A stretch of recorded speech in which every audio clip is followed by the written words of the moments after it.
Everybody, welcome back to Bayou Time. We're going to spend a little time with Lafourche Parish, and more specifically with their district attorney and their PIO, their public information officer. It is Kristine Russell. Thanks so much for being here. David Thanks for having us. Appreciate you guys being in.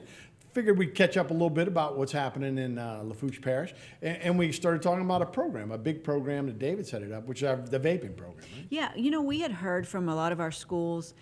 We go into our schools, of course, we're very proactive, and one of the concerns a lot of our teachers and our principals was having, there's a student's use of vaping, and whether or not maybe we could address the students about that. And so David does a phenomenal job with our school programs, and so I went to him and talked about teachers' concern, and he came up with a phenomenal program. Yeah, David, look, vaping was supposed to be the alternative to smoking, almost get you off of smoking, but it comes with its own risk and problems, right? Well, sure, that's the way it's being marketed. It's being marketed as a safe alternative to cigarette use. And in fact, some people count it as a win, the fact that they're seeing the younger generation switching over to vaping from cigarettes. I believe one statistic I looked at, it was 50% down among young people smoking cigarettes.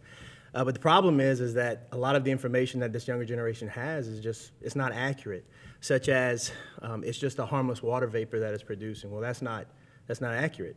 It's an aerosol, and with that comes all of the harmful substances and chemicals associated with aerosol inhalation. They're seeing the chemicals lead to lung disease. It has nicotine in it, which is a highly addictive substance. I mean, the biggest thing is that it's illegal. You can't possess or buy tobacco products until you're of the age of 21, with some exceptions for younger age. But our approach is not to shame people who smoke or shame people who vape. Scare them by giving them the extreme case scenarios that if you vape, you will die kind of approach. We try to take a very level-headed approach to try to teach the younger generation that if you choose to do this, there's some things you need to know, because there's going to be some long-term consequences. And unfortunately, the younger generation, because the way their bodies are, I remember growing up, when I was younger, I could fall out of a tree, jump up, and take off running. But now I go to bed and wake up with a leg injury, trying to figure out how I did that in my sleep. So they don't really think about the long-term effects of it. So when we go into the schools, we try to just share that information and just encourage them that if they do, once it's legal, if they do decide to do it, just know exactly what you're putting in your body. Because, look, we all aware it's not water vapor, right? They're putting stuff in there, right? Sure. Whether it's pot or whatever, right? So that's where the danger comes in, I would imagine. Sure. So because anyone under 21 cannot go in and legally buy these products, they're having to get it from a third party. And what we've seen spread out across the country is that people who buy these pods in bulk to sell illegally will lace it with THC, which is tetrahydrocannabinol. They'll lace it with fentanyl. Fentanyl. Just to try to make it more potent. The problem is that people who are familiar with fentanyl and its application in our hospitals, they go to school for 12 years to learn how to mix that just right. And these guys on the street selling illegal products, they don't care. They're just trying to make a buck and make their product something that you want to come back and get. So these kids are getting that, not fully understanding what it is that they're inhaling, and they're putting that into their body. And what we're seeing is that young people have been hospitalized.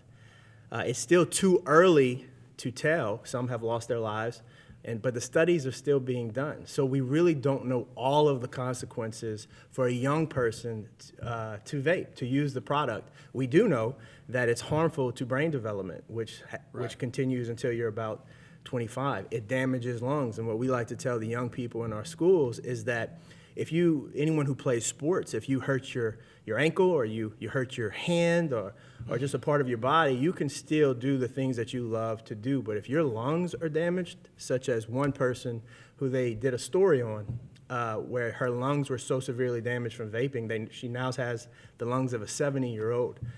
I tell them that if you can't breathe, you're going to have a hard time just doing normal tasks during the day. So anything that damages your lungs, you really want to make sure you're fully understanding before you do that. And your brain, look, I mean, you're right. 25 is like when you brain's fully developed. So anything you do before that is going to have a big impact. So you get one brain, I guess 2 lungs technically, but yeah, you don't get many of them, and you don't have a chance to do that. Kristine, how is it being?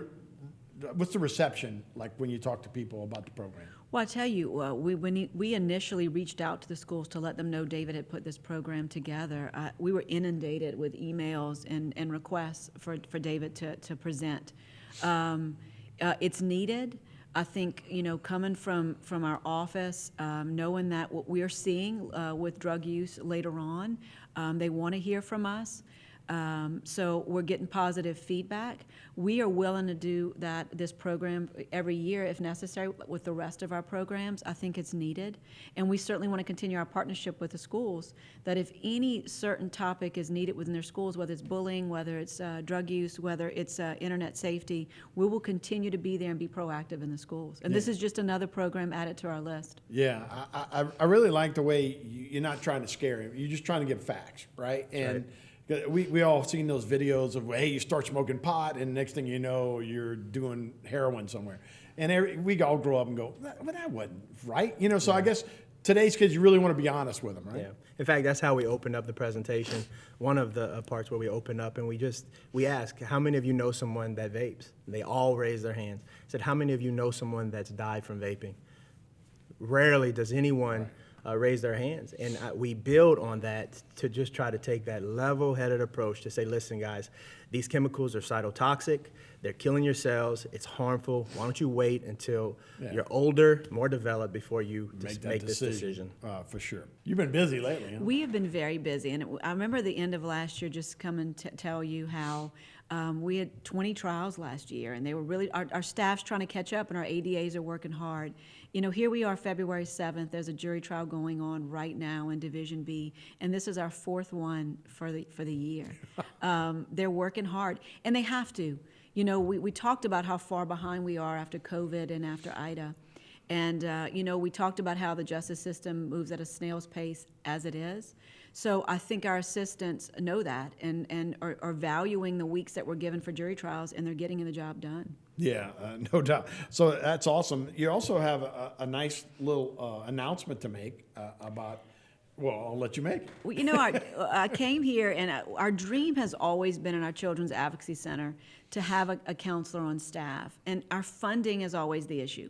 We are very, very blessed in that L'Oreal Foundation, the Street Survivors, the motorcycle group that's, I think, out of Lafourche and Terrebonne area, the Fraternal Order of Police, and local donors keep our doors open because, of course, we're nonprofit.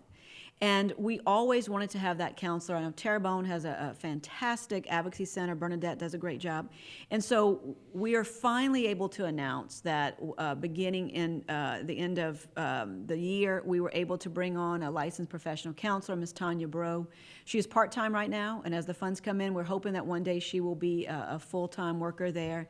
But we are so excited. The need is there. And so when our children come to tell what has happened to them to our forensic interviewer, we know that counseling is necessary. Many cannot get that counseling, but in our advocacy center, now we will have a counselor to meet with our children, and hopefully we can start giving them the tools to move on with their lives. Yeah, which is big, right? Huge. It's unfortunately, like, of course, we'd rather not have to have a program like that. But it is something that's needed, and I'm sure she'll go from part-time to full-time. Correct. Pretty quickly. Correct. And look, we're February 7th. Or she'll do it for part-time pay full-time. Well, tell her. We're February 7th, and Shannon's already had 23 interviews. 23 children have already gone through Lafourche Parish Children's Advocacy Center as of February 7th. That's 23 children that can see a counselor that couldn't before. To hopefully start working with them and helping them deal with whatever it is they were there to discuss. So what an accomplishment. We can only have done it because of the individuals and the organizations that are there to support us each and every year. I'm hoping that I can come back and tell you when we have a full-time counselor on staff, but right now we are just so excited for the children of Lafourche Parish. Yeah, absolutely. It's a great time for sure. So what's the next big deal? What's coming down? We are working really hard. We have a lot of programs. We just talked about the vaping program with David. A lot of our school programs will be wrapping up as well, Project Lead. We also have our Domino program in March and April, and which is our program to our seniors about drinking and driving. So as far as our school programs, we have quite a few that are coming up. As you know, our first assistant, Jennifer Richard, will be taking the bench. So we hired a new assistant, Ms. Morgan Gravois from Ascension Parish will come on board. So we're sort of refilling some positions and building up our team. And I have to tell you, I'm very sad that we're losing such a great first assistant and prosecutor. We're bringing on a fantastic new prosecutor, and we're going to continue to do our work for Lafourche Parish. Yeah, it's exciting to see a protege or whatever you want to call it, but moving on too, right? A dear friend, and Yeah. she's going to be absolutely fantastic. She really will. So I'm very, very happy for her. Yeah, as we go into the carnival season, do we look forward to anything?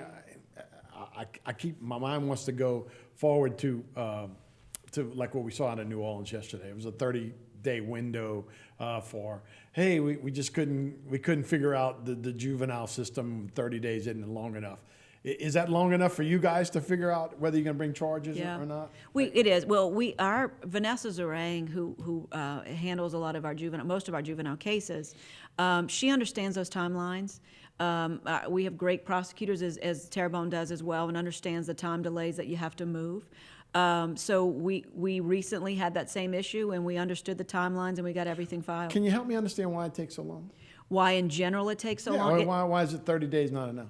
It usually takes us 60 days to get a report on the bigger cases.